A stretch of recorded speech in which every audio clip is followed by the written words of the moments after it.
La période des guerres de religion. Les 8 guerres de religion en Normandie, au XVIe siècle, ont profondément marqué la région, qui devient très rapidement la province la plus protestante du nord de la France.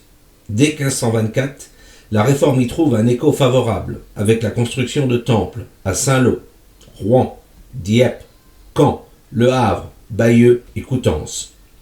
La diffusion du protestantisme est rapide, notamment à Rouen, où 15 à 20% de la population se convertit, et Caen devient majoritairement protestante entre 1560 et 1568. La ville de Dieppe, dès 1557, rassemble jusqu'à 14 000 membres protestants.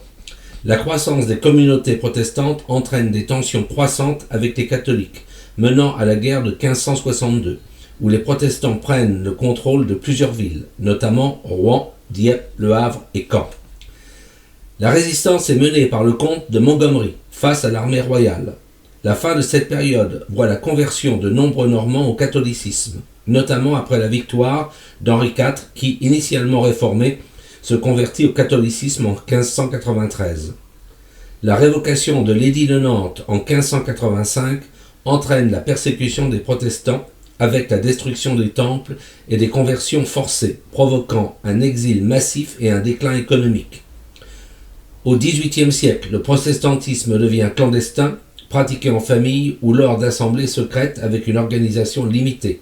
La Révolution française permet la réintégration du culte protestant officiellement autorisé en 1795, marquant la fin d'une longue période de persécution et de clandestinité. La Révolution.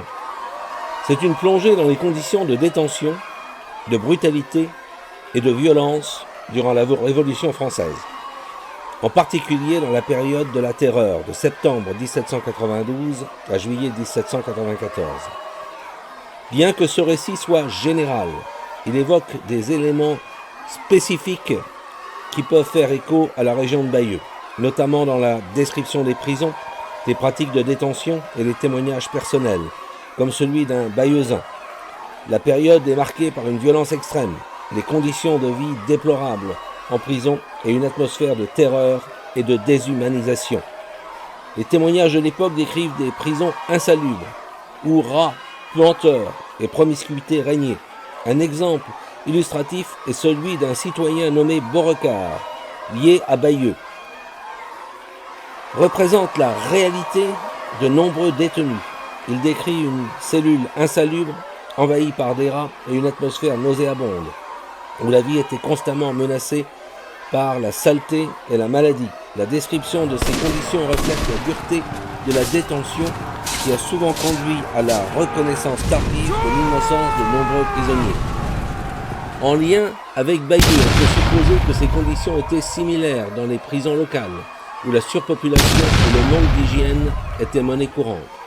Au-delà des conditions matérielles, la vie quotidienne des détenus était marquée par une humiliation constante, notamment lors du rituel de l'appel.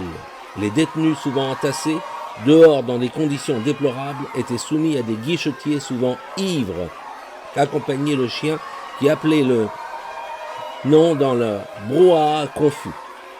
La confusion et la brutalité de ces moments rappellent la déshumanisation systématique subie par les prisonniers, un phénomène qui pouvait aussi toucher les prisons de Bayeux, et la gestion était probablement aussi chaotique et arbitraire. Un autre aspect, évoqué toujours par ce même témoin, est la location des cellules, où les lits étaient loués, parfois à des prix très élevés, permettant à plusieurs détenus de partager un même lit. Ces systèmes comparables à celui d'un hôtel témoignent de l'exploitation économique et du mépris pour la dignité humaine. Bien que le texte ne mentionne pas explicitement Bayeux, il est plausible que ce type d'abus ait existé dans toutes les prisons régionales de France, où la privation de liberté était aussi une source de profit pour certains responsables.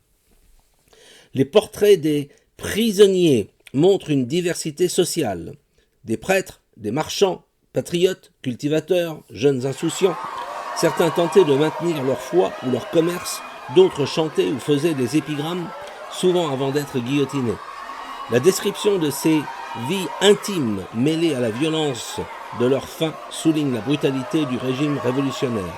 À Bayeux, Comme dans bien d'autres villes, ces récits illustrent la complexité des profils de détenus et de brutalité de leur sort.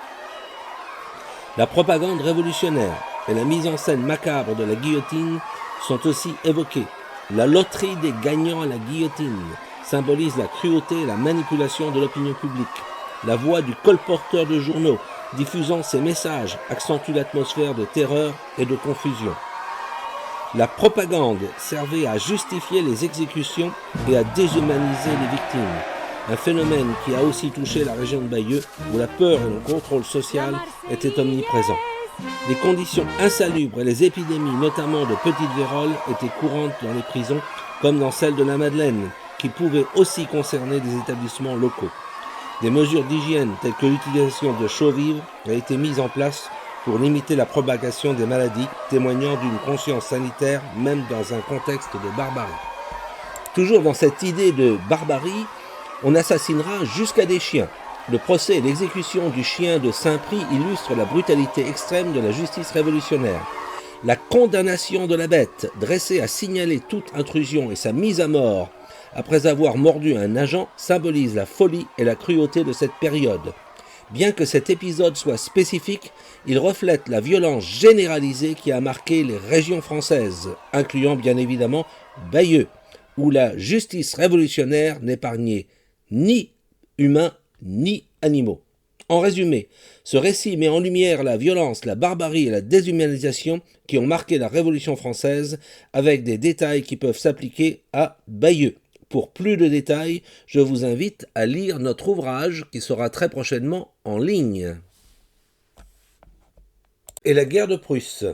En 1869, le Calvados s'engage dans le conflit contre la Prusse. Septime Le Pipre sollicite le sous-préfet de Bayeux pour contribuer à l'effort de guerre. Ce jeune capitaine dirige un groupe de 155 habitants locaux, partis au combat sans équipement adéquat, munis uniquement de vieux fusils à tabatière et contraints de marcher pieds nus dans la neige. Sur les 4143 hommes du Calvados, 335 seront tués ou portés disparus. Les combats de Bazeilles, peu documentés, se déroulent les 31 août et 1er septembre 1870, opposant les forces françaises de Napoléon rejoints par nos Bayeuxins et contre la Prusse de Guillaume Ier, entraînant la chute de l'empereur à la fin de son règne. Par la suite, une partie de l'Alsace-Lorraine est occupée pendant près de 50 ans. Bayeux et la Première Guerre mondiale. La Normandie a joué un rôle crucial en fournissant des vivres au front durant la Première Guerre mondiale. La bataille de Charleroi, le 23 août 1914, a marqué le début de l'envoi des premiers blessés vers le Calvados, notamment l'hôpital de Bayeux. La guerre a profondément impacté la région, tant sur le plan organisationnel que dans la vie quotidienne. Il est essentiel de distinguer les effets liés à la gestion locale et à la vie des habitants de ceux concernés par les destins des prêtres et des séminaristes mobilisés. La guerre de 1914, notamment en Normandie, a même occasionnellement touché le Vexin, principalement par voie terrestre et navale, notamment pour la partie sous-marine. La côte normande, redevenue une zone frontalière, a vu ses fonctions stratégiques renforcées. Bien que le terroir ait été globalement préservé, la population normande a souffert, comme en témoigne le nombre de décès inscrits sur les plaques commémoratives dans les églises, sans toutefois refléter le nombre élevé de blessés. En 1915, l'évêque de Bayeux a ordonné aux curés d'inscrire dans leurs registres paroissiaux les noms des fidèles morts au combat, afin qu'ils soient gravés dans la mémoire collective. En 1919, un monument aux morts a été inauguré dans la cathédrale, symbolisant cette reconnaissance. La ville a également accueilli de nombreux réfugiés, notamment une importante communauté belge. En 1915, Bayeux a reçu 13 000 Belges et 26 000 réfugiés français venus du nord, de Champagne et de Picardie, ce qui a engendré des difficultés économiques notables. Dans le Calvados, 70 000 hommes ont été mobilisés et 15 000 d'entre eux n'ont pas survécu au front, représentant un lourd tribut pour le département. Avant la guerre, le Calvados était principalement rural, axé sur l'élevage bovin, la production laitière et la pêche grâce à ses nombreux ports. L'industrie y était quasiment inexistante. Lors de la mobilisation, la population de Bayeux comptait environ 7 500 habitants. Les ressources agricoles abondantes du Calvados ont été largement réquisitionnées par l'armée, notamment le blé, la viande, les céréales, le foin, le fromage et le lait. La production a souffert de la mobilisation massive des hommes, laissant aux femmes la gestion des fermes, les usines et les foyers. Elles sont également veillées sur les enfants et participaient à l'effort hospitalier, devenant infirmières et marraines de guerre. La saturation des hôpitaux, notamment ceux de Bayeux, a été rapide dès octobre 1914, avec 7500 lits répartis dans 60 établissements, tous rapidement débordés. La pénurie alimentaire due aux réquisitions et exportations s'est intensifiée, mettant en danger les stocks de nourriture. La situation est devenue critique dès 1915, avec une hausse du coût de vie d'environ 15%, voire un peu plus. En 1917, face à cette crise, le préfet Joseph Elitas a lancé l'ouverture de boucheries et charcuteries départementales afin d'essayer de baisser les prix. Sur le plan social, la population était sous surveillance constante, car les tensions entre habitants locaux et réfugiés augmentaient, provoquant des rixes, des vols et des maltraitances, ce qui alimentait une impression d'anarchie dans certaines villes normandes. Des campagnes de propagande ont également contribué à influencer le climat local, accentuant les divisions et la méfiance. La guerre a laissé une empreinte durable sur la région, tant sur le plan humain que social, marquant profondément la mémoire collective de la Normandie. Pour plus de détails, notre ouvrage dédié à l'histoire de Bayeux à travers un millénaire de conflits sera en ligne en juin 2026. Vous pouvez aussi nous accompagner au cours de nos nombreuses visites guidées de la Normandie, notamment de Bayeux, tous les soirs au cours de l'été, et également en soirée à Port-en-Bessin, à Romanche, à Omaha Beach et à la Pointe du Hoc. Au plaisir de vous revoir très prochainement. Merci. Où sont tous mes amis? Où sont tous mes parents? Et ma chère Caroline qui m'a pleuré longtemps. Et j'ai marché tout le long de ces rues. Et j'ai chanté l'histoire de mon pays. Et j'ai marché tout le